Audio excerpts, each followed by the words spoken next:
السلام علیکم دوستوں، بہترین مثال آج کا ہمارا معاشرہ کیسی شہر کے لوگوں کی عادت تھی کہ اپنے بدن پر ہیبتناک چرندوں پرندوں کی صورتیں بنواتے تھے۔ ایک پہلوان کو بھی خواہش ہوئی کہ اس کی پیٹھ پر عذابناک شیر کی شکل بنائی جائے، چنانچہ وہ ماہر کے پاس گیا۔ ماہر نے جب مردار سوئی سے عذابناک شیر کی شکل بنانی شروع کی، پہلوان شدت تکلیف سے چیخنے چلانے لگا۔ پھر بڑی مشکل سے چیخ روک کر اس نے پوچھا، تم اس وقت شیر کا کون سا حصہ بنا رہے ہو؟ ماہر نے کہا، دم۔ پہلوان بولا، دم مت بنواؤ، شدید تکلیف ہو رہی ہے، بغیر دم کا شیر بھی چلے گا۔ ماہر نے بات مان کر دوسری طرف بے رحمی سے زخم لگانے کا عمل شروع کیا۔ پہلوان پیر چلایا، آپ شیر کا کون سا حصہ ہے؟ ماہر پیر بولا، کان۔ پہلوان تکلیف کے باوجود غریہ، خبردار، اے شیر کا کان نہ ہو، میرا حکم ہے کہ تم کان چھوڑ دو۔ ماہر نے کسی اور طرف سوئی چبانے کا عمل شروع کیا۔ پہلوان پیر کڑھایا، پوچھا، یہ کیا بنا رہے ہو؟ ماہر نے کہا، شیر کا پیٹ۔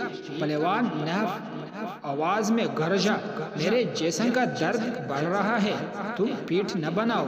کیا شیر کے لیے پیٹھ کا رہنا ضروری ہے؟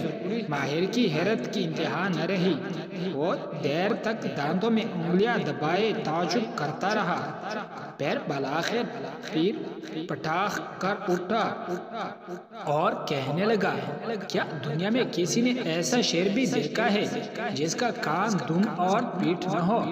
ایسا شیر تو خدا نے بھی پیدا نہیں فرمایا۔ یہ واقعہ نقل کرتے ہوئے ہند کے معروف صحافی اور عالم الدین مولانا سید احمد ندوی لکھتے ہیں، اس واقعے میں پہلوان کا جو طرز عمل اپنی پیٹھ پر شیر کی شکل بنوانے کے متعلق تھا کہ وہ بغیر دم، کان اور پیٹھ کے شیر کی شکل کا خواہاں تھا، ٹھیک وہی طرز عمل ہم مسلمانوں کا اسلام سے تعلق ہے۔ ہم چاہتے ہیں کہ اسلام کے بہت سے احکام پر عمل نہ کرنے کے باوجود ہم مسلمان کہلائے اور ہمارے اسلام پر کوئی حرف نہ آئے۔ آزاد خیالی کے ساتھ سارے اسلام پر عمل کرنے میں چونکہ نفس کو بڑی مشکل پیش آتی ہے، اس لیے ہم اسلام کی اپنی مرضی والی کچھ اچھی باتوں پر عمل کر کے پورے اسلام کا دعویٰ کر کے بیٹھتے ہیں۔ پوسٹ اچھی لگی ہو تو ہماری چینل کو سبسکرائب کر دیجئے، لائک دیجئے اور بیل کا بٹن دبائیں تاکہ ہماری آنے والی ویڈیوز آپ تک بآسانی پہنچ سکے۔ بہت